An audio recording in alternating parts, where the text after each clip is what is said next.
Class third subject EVS chapter 2 special need मतलब विशेष आवश्यकताएं या ज़रूरत जो हमारी ज़रूरतें रहती हैं वो।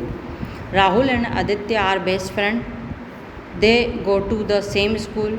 Rahul and accident when he was younger and lost his leg. Rahul और आदित्य बहुत अच्छे दोस्त हैं, ये दोनों एक ही स्कूल में जाते हैं। राहुल ने बहुत पहले एक्सीडेंट हो गया था राहुल का, तो उसने अपने पैर उसमें गंवा दिए थे। Around in a wheel chair but is as bright and as a happy as he can be. He require special need and special care. वह अपने पैरों की वजह से चल फिर नहीं सकता, तो वो व्हील चेयर पर बैठकर इधर उधर घूमता है, लेकिन वह उतना ही उज्जवल और खुश रहता है जितना वो हो सकता है। मतलब जितना वो खुश रहने की कोशिश करता है उतना वो हो सकता है। Require special need and special care, विशेष आवश्यकता और विशेष देखभाल की ज़रूरत होती है।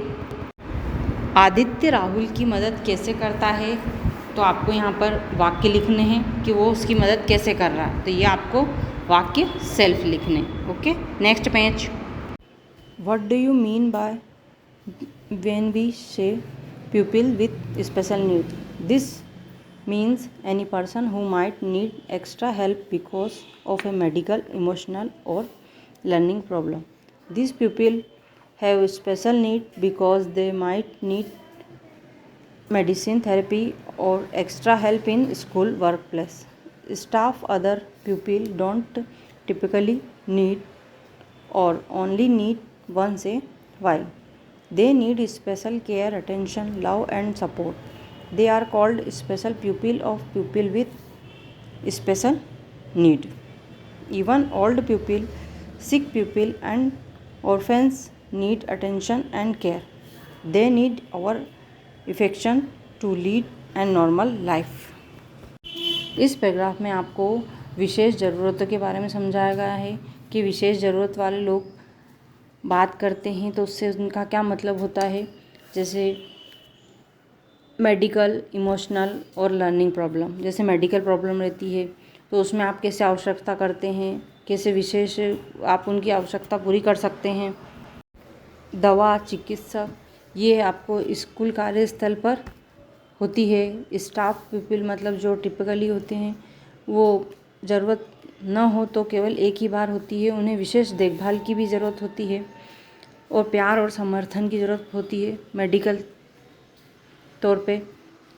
और उन्हें विशेष लोगों के लिए विशेष ज़रूरत भी होती है, जैसे बुज़ुर्ग लोगों को ध्यान देने की ज़रूरत होती है, उनका देखभाल करने की ज़रूरत होती है और उनकी लाइफ को जीने के लिए नॉर्मल तरीके अपनाएं और उनसे प्यार करें। Physical and mentally challenge people. Some people cannot see, hear and speak. Some people cannot move or walk properly. Someone who is physically challenged has a problem with their body that make it difficult for them do things that other people can do easily. Their deficiencies are either inborn or caused by some accident or injury later in life. They have to live with their deficiencies which become a part of their lives. Although nowadays many injury can be corrected through surgery. कुछ लोग सुन नहीं सकते, देख नहीं सकते, बोल नहीं सकते। कुछ लोग तो ठीक तरह से चल भी नहीं सकते। कोई भी व्यक्ति जो शारीरिक रूप से उसे दिक्कत है तो वो अपने जीवन में फिजिकली कोई भी चैलेंज और कठिनाइयों का सामना करने में उसे दिक्कत होती है। और अगर किसी दुर्घटना में उसके साथ कोई चोट लग जाती है तो जीवन भर उसे उसकी कमियां के साथ जीना पड़ता है और उसके जीवन का हिस्सा बन जाती है। आजकल तो बहुत सी चोटों के लिए सर्जरी करके ठीक भी किया जा सकता है।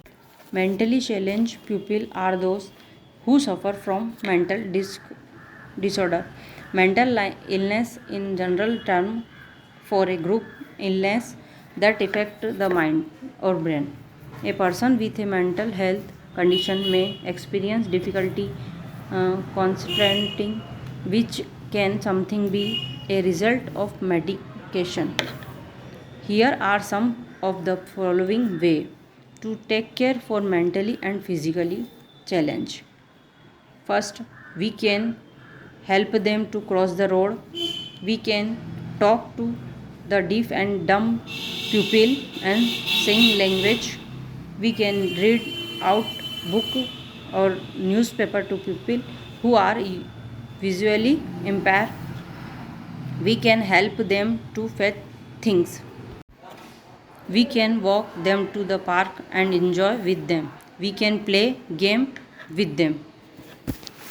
मानसिक रूप से जो लोग विकलांग होते हैं और जो पीड़ित होते हैं, इनकी मानसिक बीमारियां उनके मन को, मस्तिष्क को प्रभावित करती है। मानसिक स्वास्थ्य की स्थिति वाले व्यक्ति को ध्यान से केंद्रित करने में कठिनाई का अनुभव हो सकता है, जो कभी कभी दवा का परिणाम हो सकता है।